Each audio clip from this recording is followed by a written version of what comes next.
got I to can't do go. something at St. Bernard Abbey when we went there last week. Some camper. Don't eat during church. Oh, well, thank you. How's life in Alabama? I'm sorry? How's life in Alabama? A Good. lot better than it is here, I'll tell you that. This place, Having surgery my on anxiety level Tuesday. spiked as soon as I No, hit a broken 75. bone. Fell off my bike. I Oh, couldn't no, stand I it. knew it was dangerous. Well, unfortunately for Yeah, you, he we're gonna died have on Stacey her. Abrams. He didn't, he just kept riding. I just kept Unfortunately going. for you, we're gonna have Eventually Stacey stop Abrams. and turn around. And find Go me. back and look for a body. He says, People talking. unfortunate for you, we're gonna have Stacey Abrams as our governor, and you won't be here to enjoy it. And they guys, and they started You with might get me to move to Virginia, and Alabama. they guys started with Kentucky. And, You all and elected she two slid communists some as gravel, senators, so and is her it for me? boyfriend was way Oh, ahead, no. and a farmer picked her up. Wait, Never turned back for us. No, he was always doing stuff like that. And the Bad, bad, farmer bad. picked her up, and they found the boyfriend, but she broke up with him. I would hope so. It was kind of like a bad sign. Hey, Ray, Oh, yeah. how are you doing?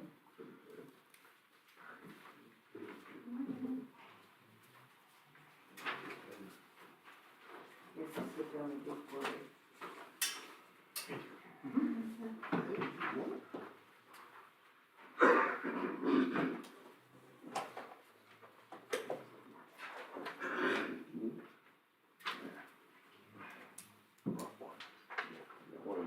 It's way up there.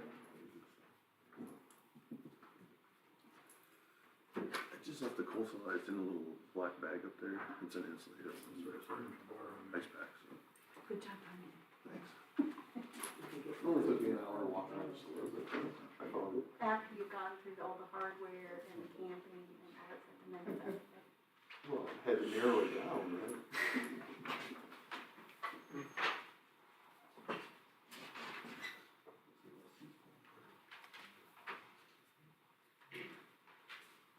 Morning, Wade. Morning, Al. How you doing? Pretty good. Hi.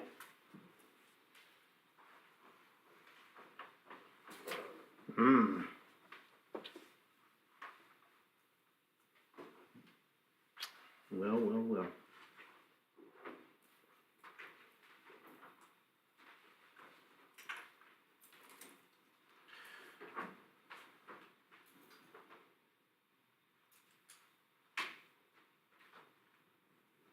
I hope that's working.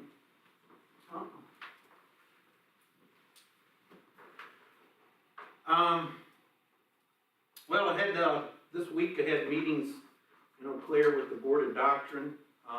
We were supposed to start a colloquy this week. The young lady that I've been instructing in Opelika, her father lives up in, Aberdeen, South Dakota, and he's a member of the Heckler congregation. He was a Missouri Synod pastor, years ago, but he was too conservative for the congregations that he served, and ended up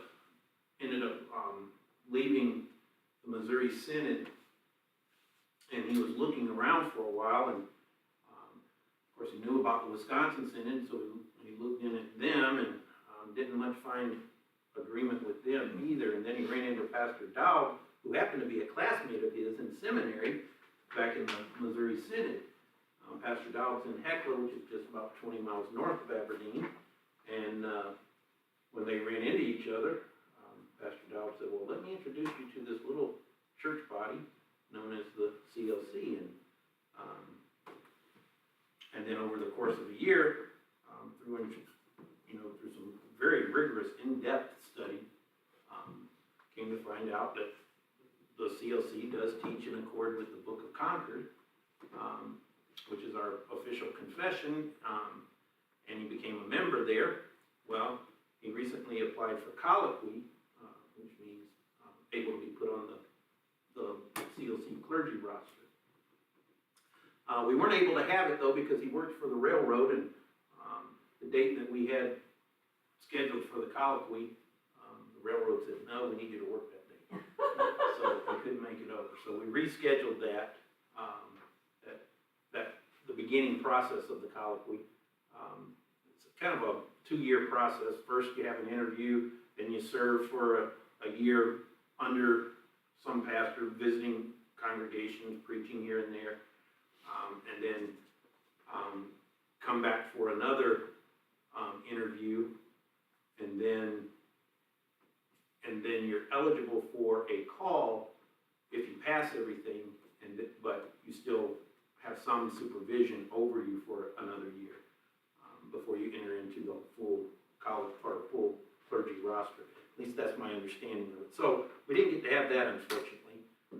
That would have been interesting. He visited here, last year about this time. I don't know how many people were here to meet him. Wade was here. He and his wife visited. So other than that, the Board of Doctrine worked on its report, much of which has to do with the ongoing discussions with the Wisconsin Synod and the ELS, Evangelical Lutheran Synod. We haven't been having discussions over the past year because we're waiting to have a better document. So the Board of Doctrine has put together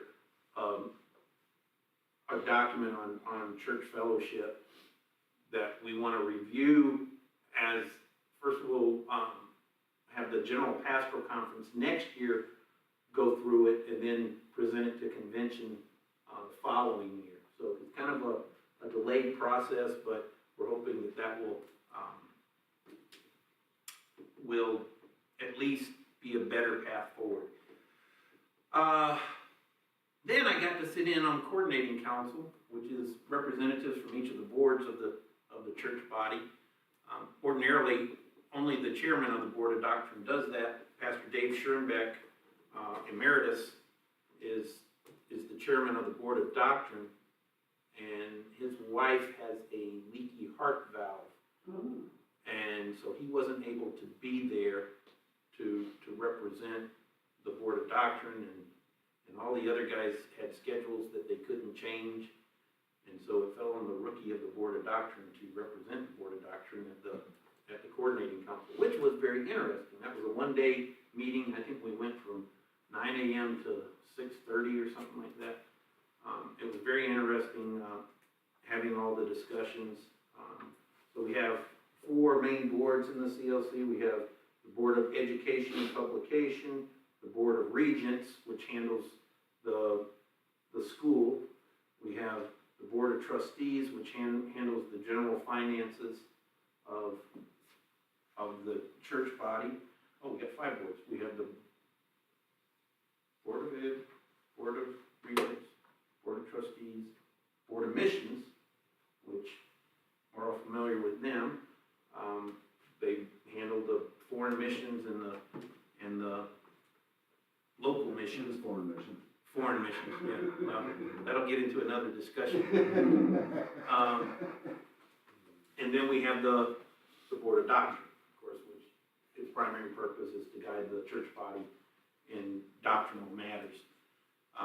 Not to come up with doctrine, just when we have issues, the Board of Doctrine studies and presents something for the church body to consider.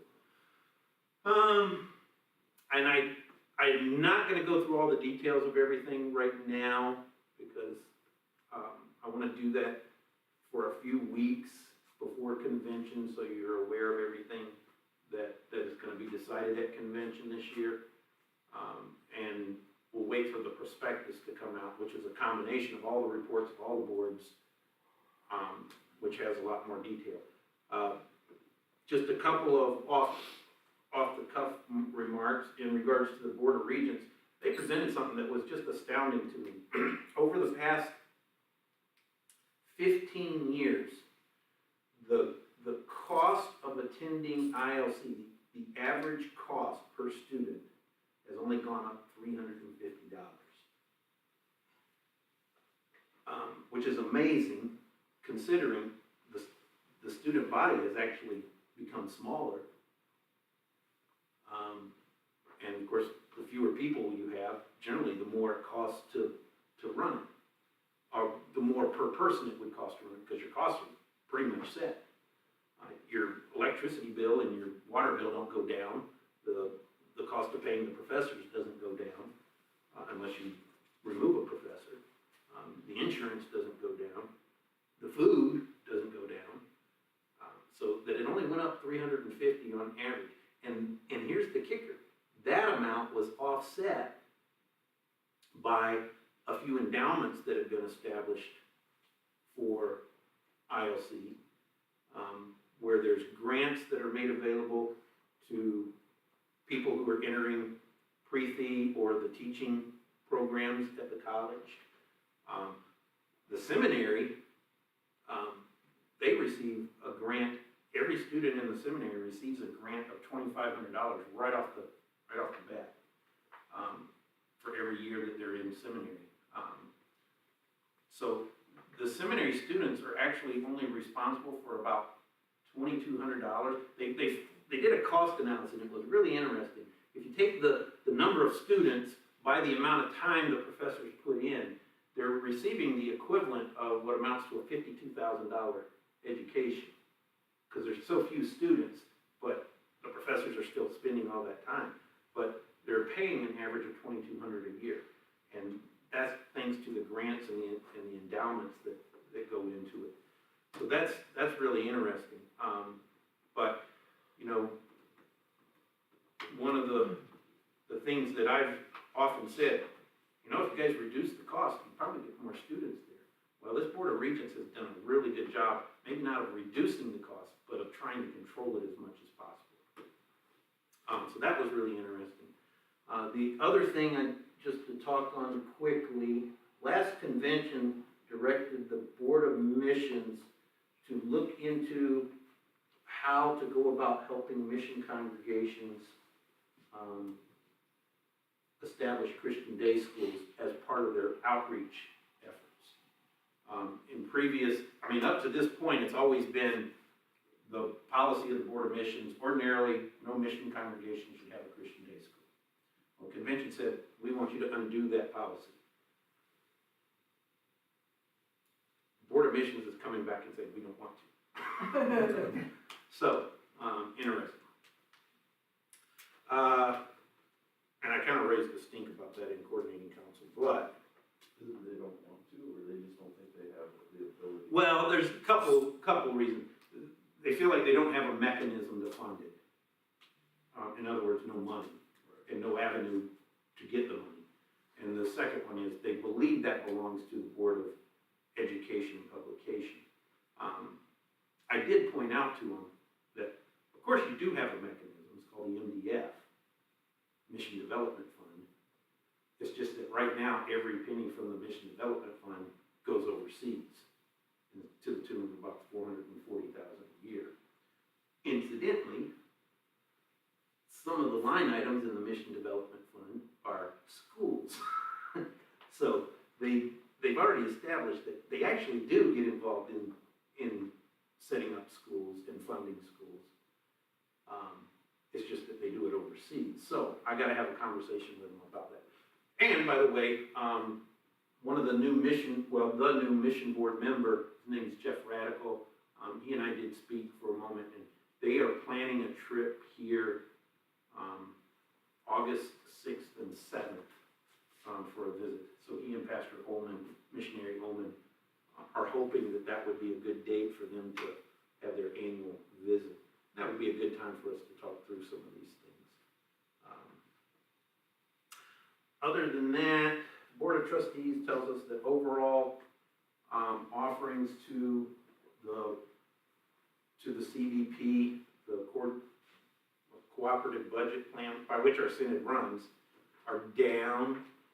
And they were down last year, of course, was COVID, so there was, well, the last 2 years, COVID. So we've been living on our reserve fund to make up the difference. The problem is we're going into a third year of trying to live off of the reserve fund, and it's about empty. So that's going to be something to be discussed at convention too, unless it's made up by then, which often happens. I can't tell you how many times I've heard, you know, in the early spring, mid-spring, oh, our offerings are down, and then we show up at convention and the treasurer offers a supplemental report saying, well, we made up the difference. It's happened a lot, but anyhow, any questions? I mean, that's not a lot of information right now. We'll have more details.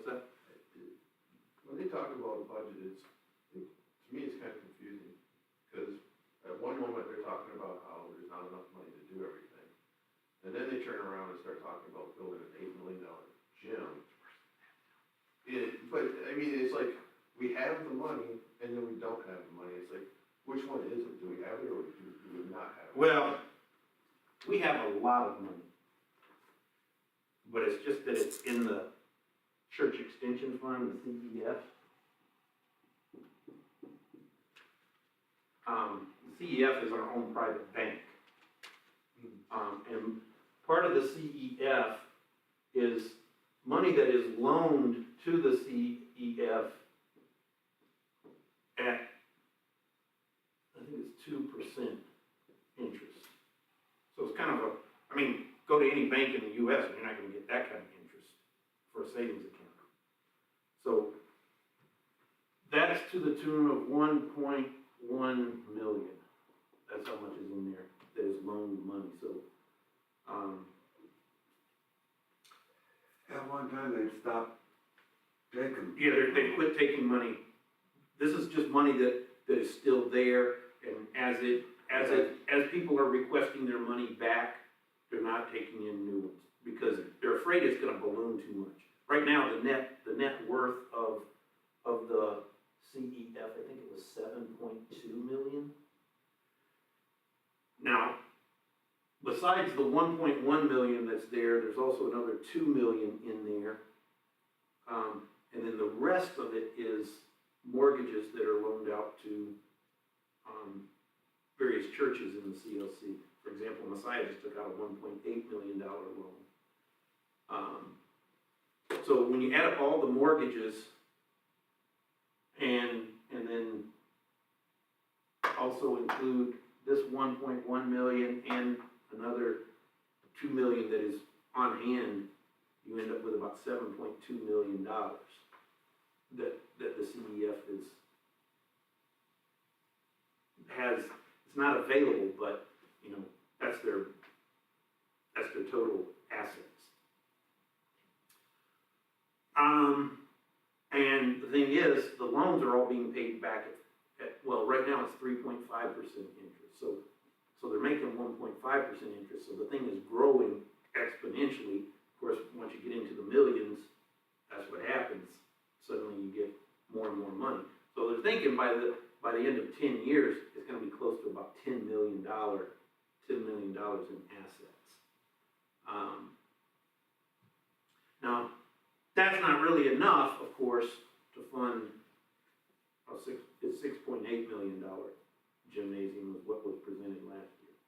But it was interesting because the representative of the ILC planning committee, you know, they introduced the gymnasium at last convention, but convention says, well, we want to see what you can do with the current gymnasium. Can you repurpose it? Well, they found out they can't, because the roof has problems. There's no footings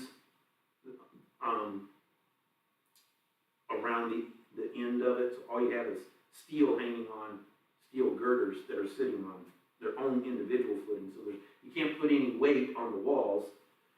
The girders that are there can't take more weight on top of that. The roof needs to be completely replaced. So they came up with an idea to build a little chapel, but they thought it was too expensive at 1.1 million. So instead they came up with a $2.9 million building that will take the place of where the gymnasium is. So, and they're talking about all of this being together as a two-phase building program. You got your $6.8 million gymnasium, and then you got your $2.8 million, what do they call it? Chapel/fine arts building. But it'll be interesting to see what happens at convention on that. I don't know. I thought they were going to come back with a pared down version of gymnasium and then here's what we can do with the current gymnasium.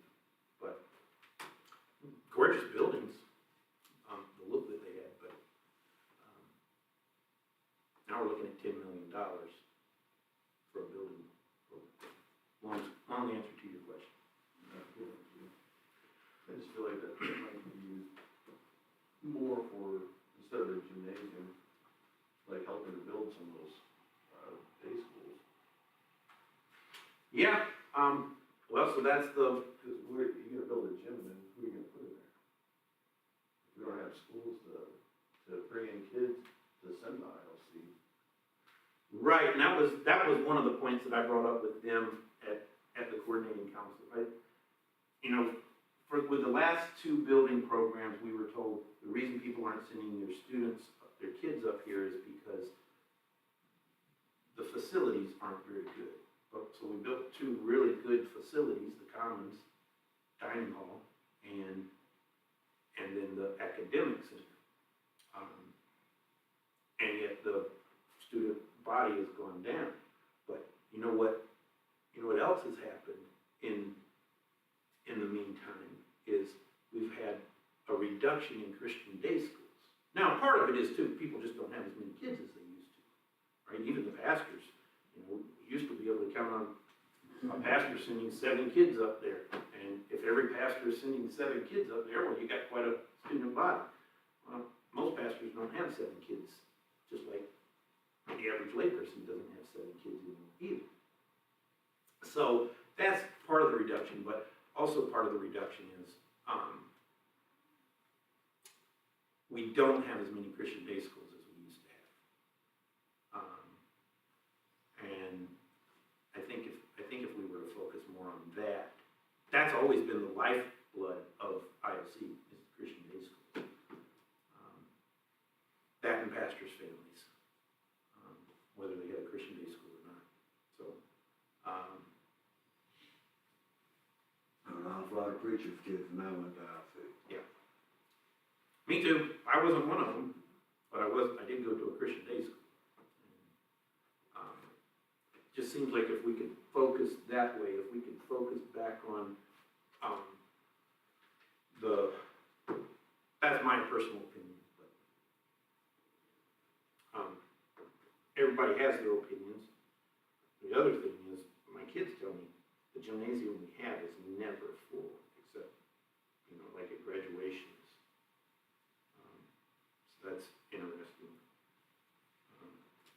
But it seems hard to justify $7 million when you have a gymnasium that's only half full for most sporting events.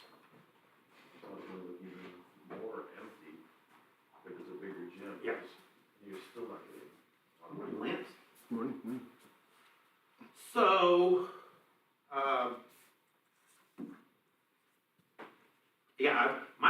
I had a thought after last convention, if they're talking about having excess funds that they don't know what to do with in the CEF, we could do a one-time, because it's our money, right, it's our church body money, we could just say, okay, let's establish a fund, maybe an endowment, whatever, take 2 million, 2.5 million, put it in an endowment, and say, okay, let's use the proceeds off of that yearly endowment, or the yearly proceeds off of that endowment to help fund some Christian day schools.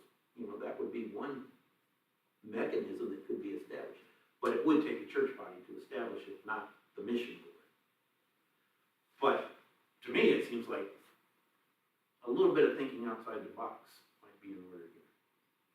I think that's part of the confusion is, it seems like the mission board assumed, like when we talked about having the school, or opening schools, that they're taking it as, they need to go and set up a school. And my thought was that, no, like you have a church that says, I think we can set up a school, they're gonna go to the mission board and say, do you have like a continuity book that says, or the steps to take? Well, actually, looking. they did send us something like that. I just got that as I was on my way up to Eau Claire. Right. So they did a great job of putting together a pamphlet on how you can go about setting up a Christian day school. The one thing I was I got into a discussion with Nathaniel Mayhew on this. I said, you know, I was hoping you guys were gonna come with something a little bit more out of the box on this, because right now, the thing that is really flourishing in our nation is not just another school system. The thing that is really flourishing is homeschooling co-ops. More and more people are homeschooled. And that might be a good approach where the parents of the children still do most of the funding, right? They pay, and then you don't have to have, 4 teachers to cover, 40 students. You have one group of kids, a couple of grades come one day, a couple of grades come another day, a couple of grades come another day, a couple of grades come another day. And one teacher is all it would take. Maybe 2. But kind of an amalgamation of homeschooling / parochial school. I think that would be a fine way to go. In Christian day school, for example, when I growing up, there were 4 classes in our 2-school classroom. 4 grades in our 2-school class, 2-classroom school. And one teacher taught all 4 grades. And one teacher taught all the other 4 grades. And, you got 30 minutes where you're not being taught anything, so you sit and do your work while the teacher's teaching, but you have 15-minute classes, 15-minute class, 15-minute class. And I could see something like that working for a homeschool type situation where most of the education is taking place at home, but then you have a place for them to come to be instructed. So that's the avenue I was hoping they were gonna look into, but they didn't. They just took the regular parochial school setting, which does seem more and more in our nation to be going by the wayside. Yeah, and I guess I see the Board of Missions as being like, giving out a checklist. So Well, that's what they if you did. wanna Open up a school, if you wanna do it like a brick and mortar, then you go down this and look into all these different things, the county laws, state laws, or the co-op. But I feel like they're not looking at it like that. I feel like they're looking at like, oh, we have to go to like Zion, Atlanta and build a school. Right, and it was interesting because what they came as their cost estimate for a single teacher school with just one teacher handling all 8 grades. They came up with an average cost of about $110,000 a year. And I said, how can that be? Because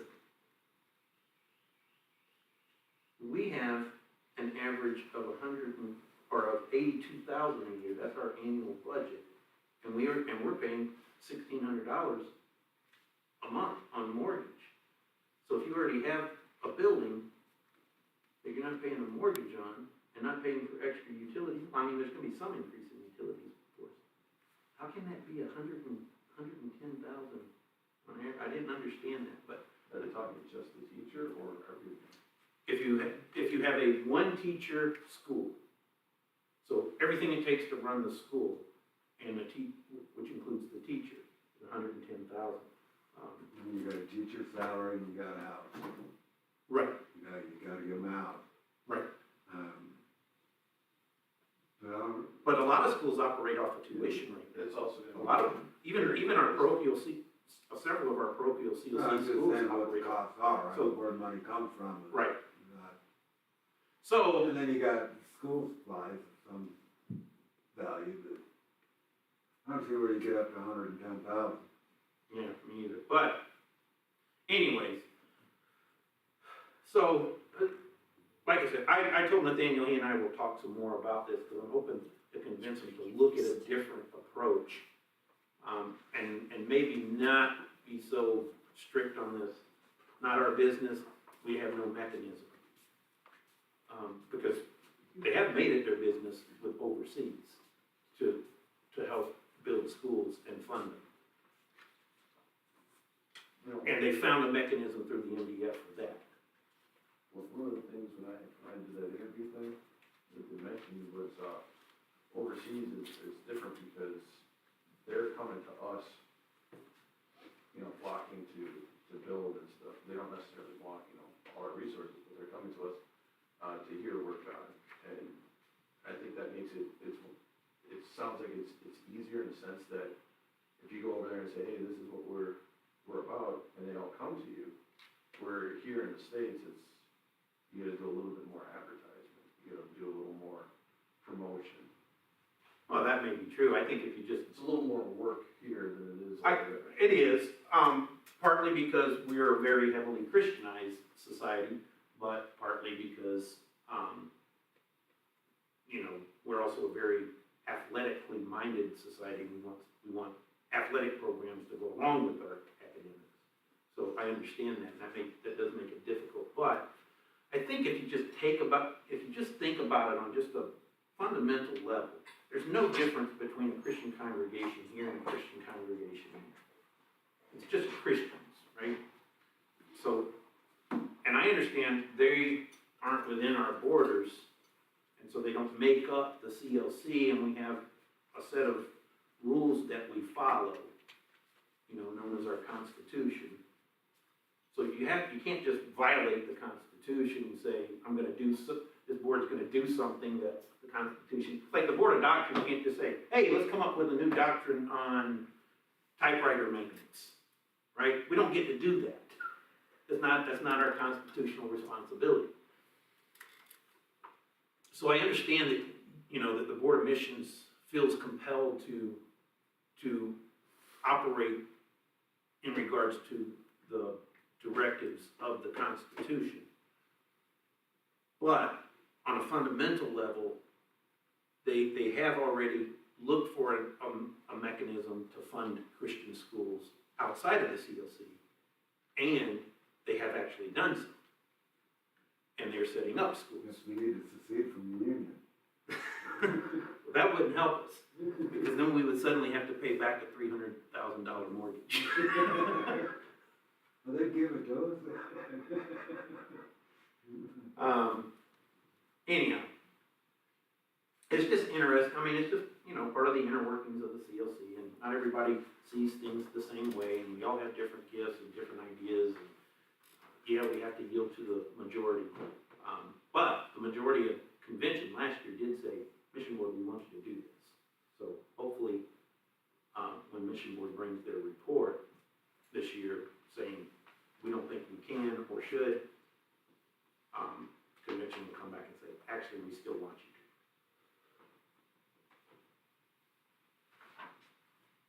So, any other questions or comments?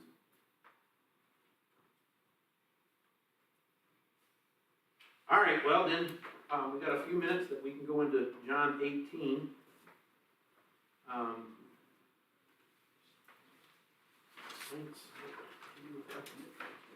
You have one? Is that John 18? Yeah. Okay.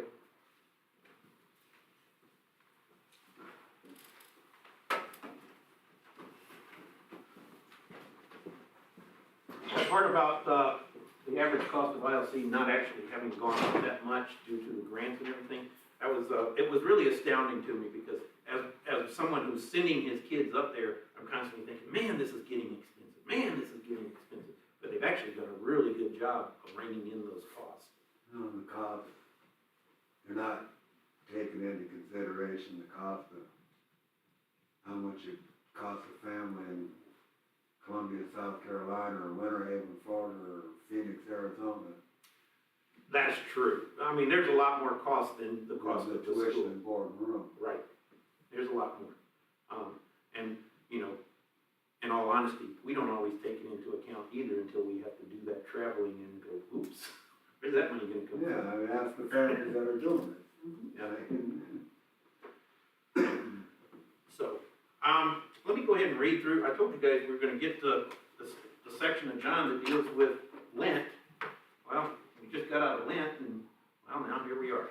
We're gonna deal with the section that covers Lent. So, when Jesus had spoken these words, he went out with his disciples across the brook Kidron. Now remember, this goes all the way back to, I think, chapter 13. So for 13, 14, 15, 16, 17, for 5 chapters, all we have is everything that Jesus was teaching Maundy Thursday. Well, maybe it's only 4 chapters, but now the last few chapters just deals with Jesus' death and resurrection.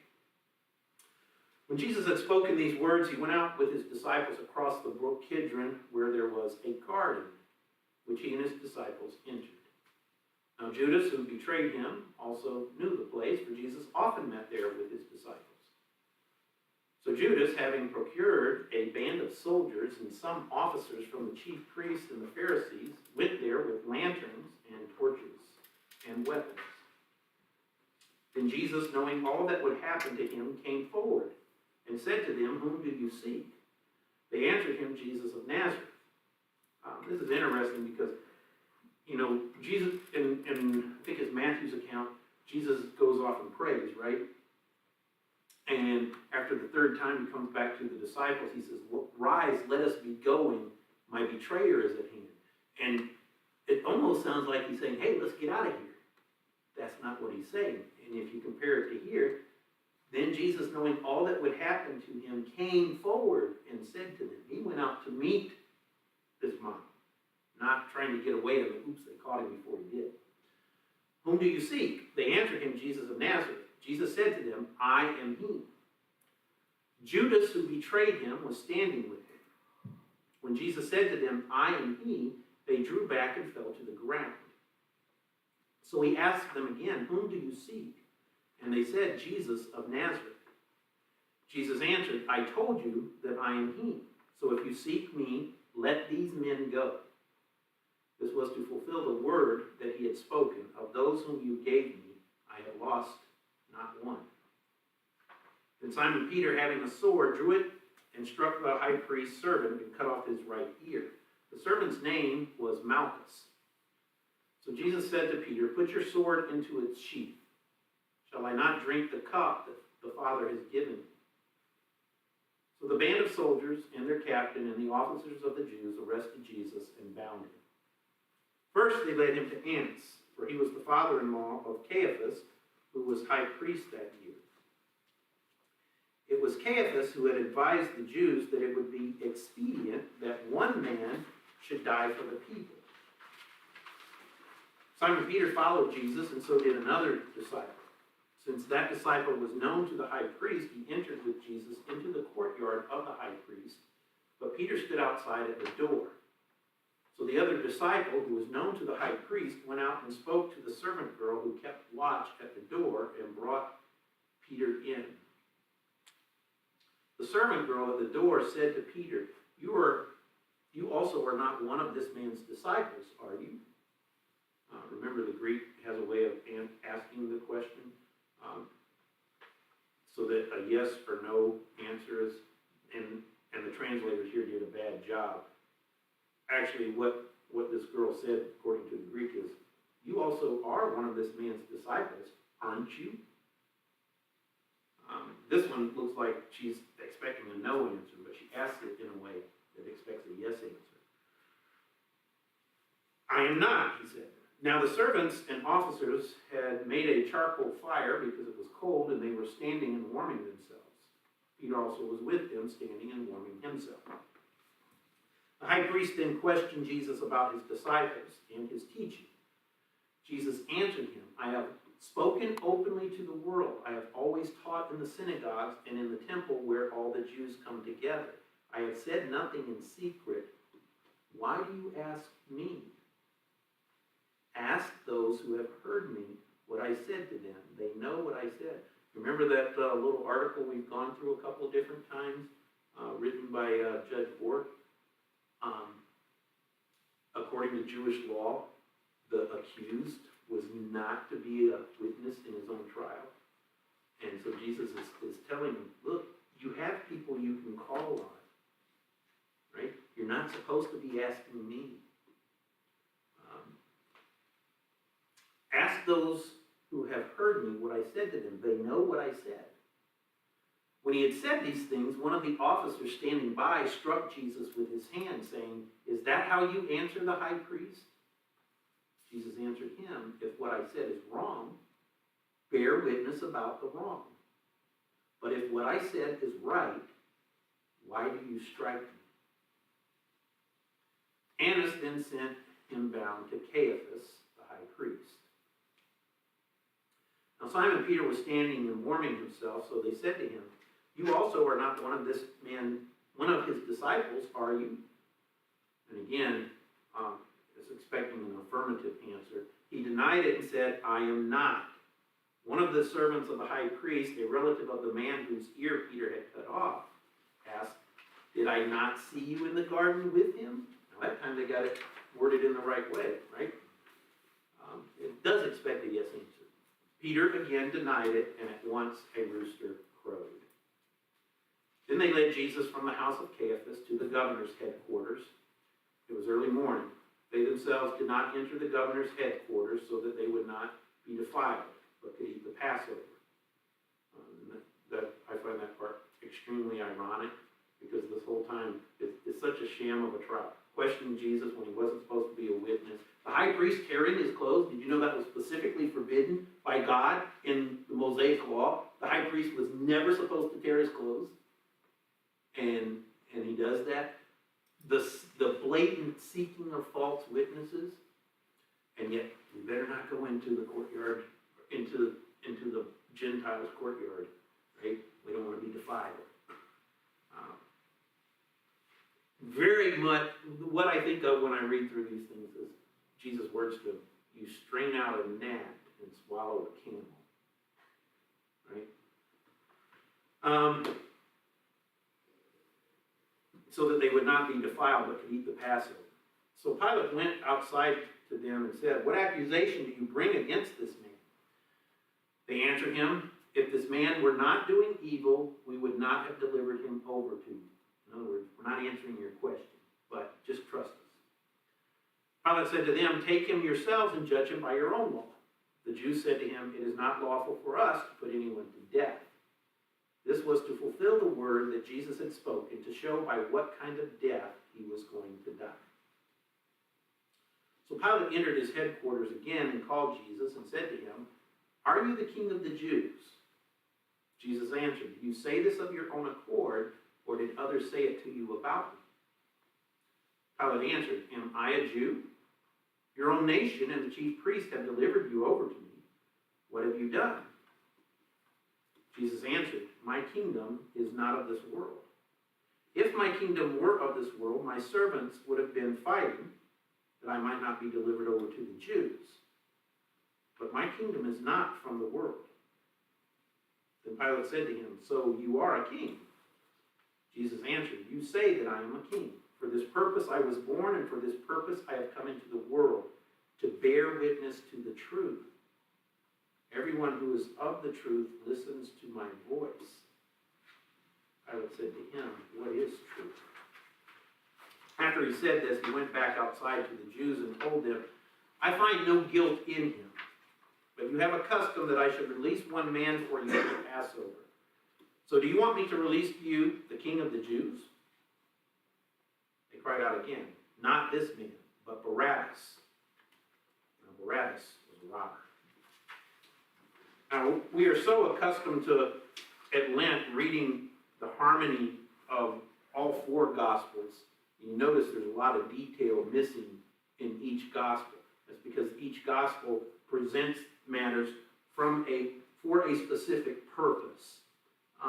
John's purpose in presenting his version of the Gospel is to demonstrate that this Jesus is God, and his purpose for becoming a man was to atone for our sins.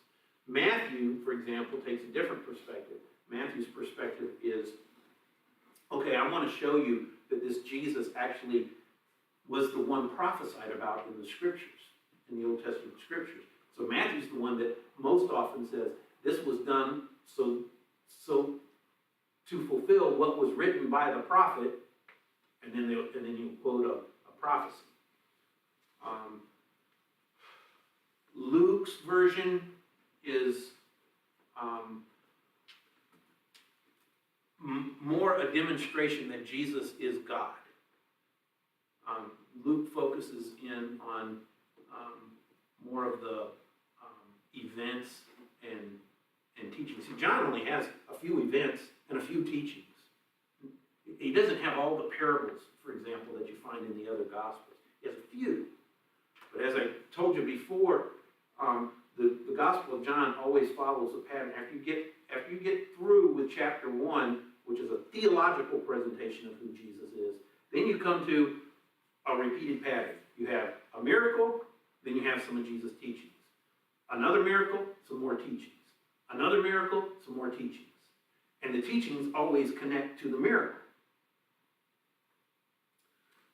And then you get to the last half of John, and it's predominantly Jesus' teachings on Maundy, Thursday, and then Good Friday and Easter Sunday. And John says it himself in chapter 20. Look, Jesus said and did a lot more things, and I'm not trying to cover all those. In fact, I can't, because there's not enough space in the world to contain the books if I did. But so we're missing some of the details here, but the ones that we have are to make the point that Jesus is God who came into the world to atone for sin, not for any other purpose. So keep that in mind. We'll go through this first section here, and just for introduction, maybe the first two.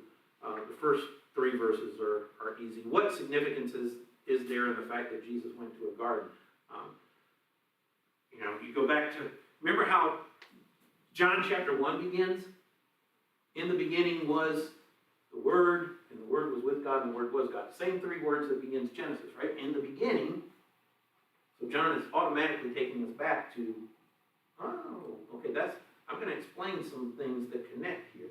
Well, now we see Jesus in a garden.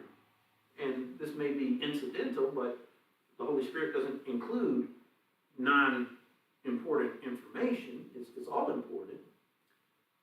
And so he goes to a garden, and that's where he becomes confronted with a temptation, right? The temptation for him is, like I talked about before, he could just run away. We have his prayer as recorded in Matthew, Father, if it is possible, let this cup pass from me, not as I will, as you will. So he's not going to give in to the temptation. We use that image in our communion liturgy, so that he who by a tree once overcame might also by a tree be overcome. So there's some significance there, or at least some symbolism. How does John describe the group that went to arrest Jesus? Well, first of all, it's led by Judas. And it's a band of soldiers and some of the officers from the chief priests and the Pharisees. And they come out with weapons, right? And also mention that they have lanterns and torches. You kind of get the picture of a mob. Yeah, I was thinking that, You know, like in the movies where the villagers are coming to look for Frankenstein and they got torches and. right? You don't get the image of soldiers being orderly marching to a location, right? You get a far different image here. They're acting predominantly on emotion rather than doing a duty. They're sneaking around at night. Yeah. Well, that's another thing. This whole trial happened at night, which was illegal according to Jewish law. I mean, we would have a problem with that too, right? If we woke up one morning and found out, some politician had at midnight been arrested, they already went to trial, found him guilty, and he's already had lethal injections. We think, wait a minute, something's up here. And that's what's being presented here. Okay, now we got verses 4 through 9. I'm not going to read all through that again, but just hit on these quick questions. What interesting information does John attribute to Jesus, and what is its significance? Well, I kind of pointed that out as I was reading. Jesus came forward to meet the mob. He didn't try to get away. And its significance is, well, precisely what he said. I have the authority to lay down my life, and I have the authority to take it back up again, and I've received this decree from my Father. So that's what he came to do that. So why would he run away? He also stated, I mean, he was very forward that I am he. He didn't like, Right. like some of us would say, no, don't know that There's person. a lot of Jesuses, and there were a lot of Jesuses at the time. You know, archaeologists are always digging up graves of some man named Jesus, just not the right one, right? How then should we understand Jesus' question? Whom do you seek? He's making them say it. Right, he's making them say it. I think there's a kind of a side thing here, because the second time he asks and they answer, he says, okay, so I'm the guy, now let my disciples go. You know, he has that in mind too. Well, we got a prophecy here that needs to be fulfilled. Not one of my disciples are going to be lost. So he's got that, he's mindful of that. I'm the one you're looking for. Now, there is something also, the he is not there in the Greek. It's just, I am. Which should make you think of something, right? Who are you seeking? Jesus of Nazareth. I am. The very words that God spoke to Moses at the burning bush. Whom should I say sent me? I am. Discussion. They drew back and fell to the ground. How do you understand that phrase? They drew back and fell to the ground.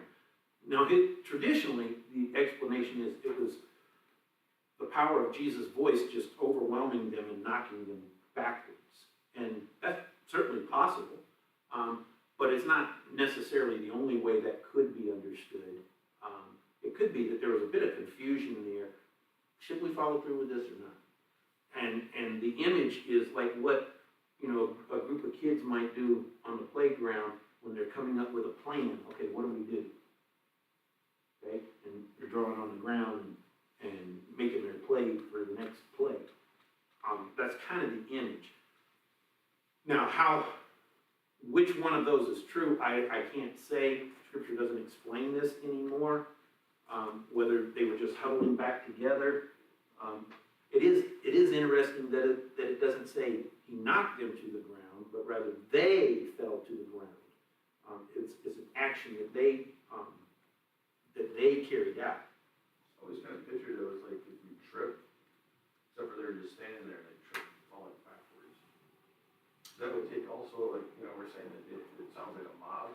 That would really take a lot of wind out of your sails if you just fell over. It's like, now you're confused and you're getting up and like, where are you at, Chris? That guy named Jesus. Yeah. I wondered if they were, the second time when he asked them, were they still on the ground? I don't know. Who do you Maybe. seek? And they're like all tangled up with each other. Possibly. I tend to stick with the traditional understanding here, but I'm not dogmatic about it. I tend to think that Jesus' authority and power as God had an effect on them. And almost like a demonstration of, guys, you understand I'm going voluntarily here. This isn't, you guys aren't actually taking me. And then he had to, of course, tell Peter, you know, when Peter draws his sword and he says, you know, I could just call down 12 legions of angels if I wanted to get out of this, but that's not what I'm doing.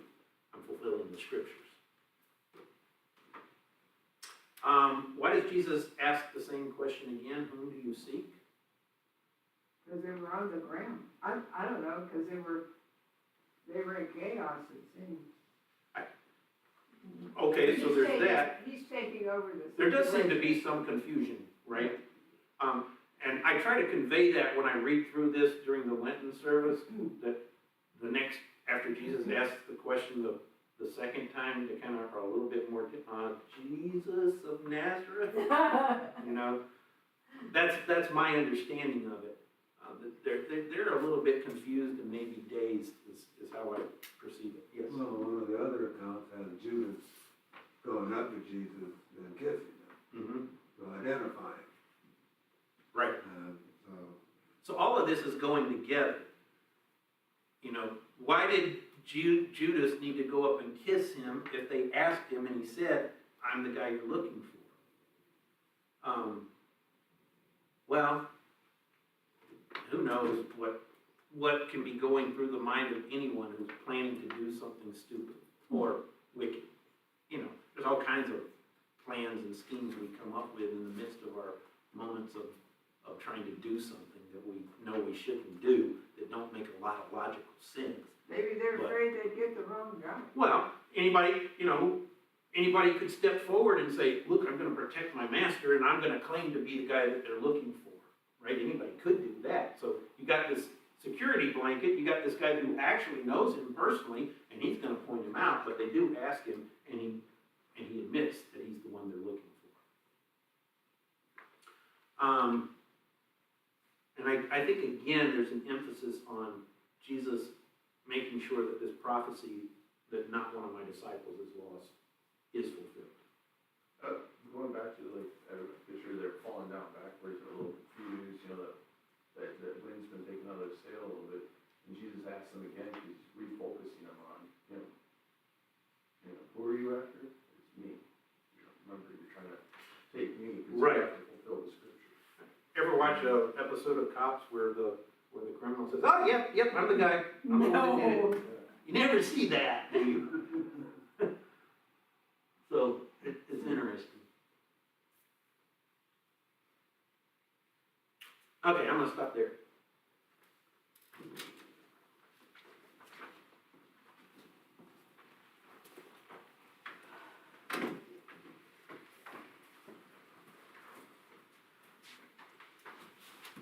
I'm gonna put my jacket